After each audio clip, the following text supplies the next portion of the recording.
Can I try a slice of that? If I had a nickel for every time I've been asked that question, I could buy my own deli and be my own boss. Anyway, how are you doing today? I'm Melanie. I'm the new deli manager here at Barnaby's.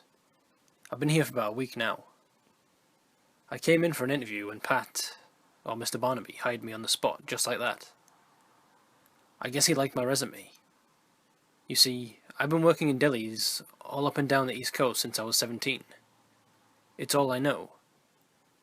This is my first time being a manager though, let alone in a supermarket.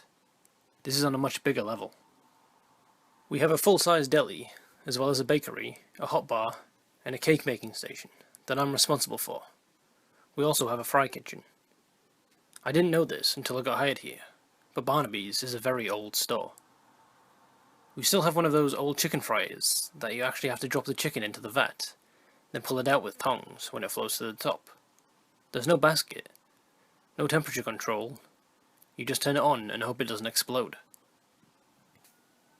It's going to be a challenge, because I've always worked at little mom and pop shops before.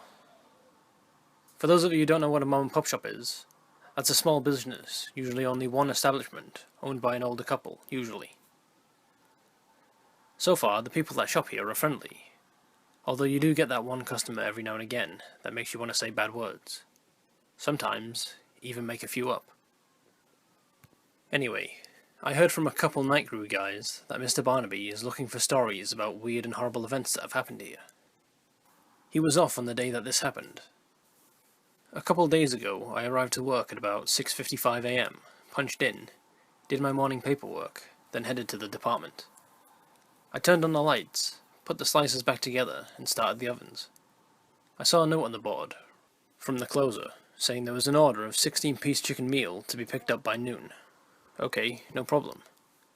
Other deli associates started arriving as scheduled, and we opened the deli at 8. Everything was going good. 10 o'clock came, I turned on the fryer so I could heat it up, hit the exhaust fan, and continued to wait on customers. About 20 minutes went by, and the fryer started making a strange buzzing sound and shaking a little. I look over to see that the grease was boiling, like a pan of water on a stove. I yelled over at Tommy, my assistant, to turn the fryer off and unplug it. Now, as I said, it's a very old fryer.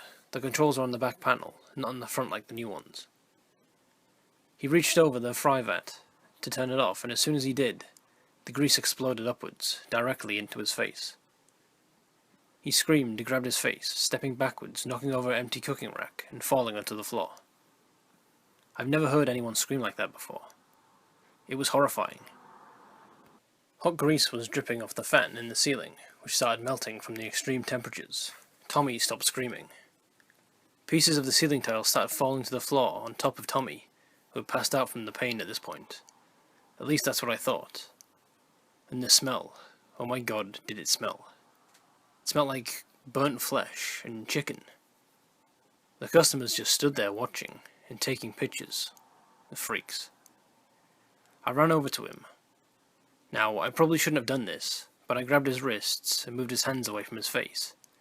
His skin was melted together and looked like string cheese as I pulled them apart. I turned my head and threw up right on a tray of cherry turnovers. I glazed them up real good. I'm never eating cheese again, that's for sure. Blood was pouring everywhere. Pieces of flesh started falling off his face, as well as burnt muscle and tissue, exposing his skeletal bones.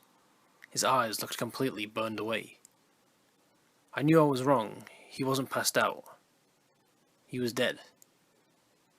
One of the other associates ran and called the cops. They showed up and shut the store down. The sheriff didn't respond, but that's a different story. Anyway, the coroner arrived, put Tommy in a body bag, and took him away. I couldn't stop crying. I'm starting to tear up right now. Anyways, the deli's been shut down now for the last 2 days while a forensic team processed the scene. They say it should be open again by tomorrow. I haven't been able to sleep the last couple of nights because of the nightmares. I called the therapist. I'm sitting in her waiting room right now, writing this, waiting to be seen. And by the way, the customer ordered that chicken meal. They called as we were all leaving. They wanted to cancel their order.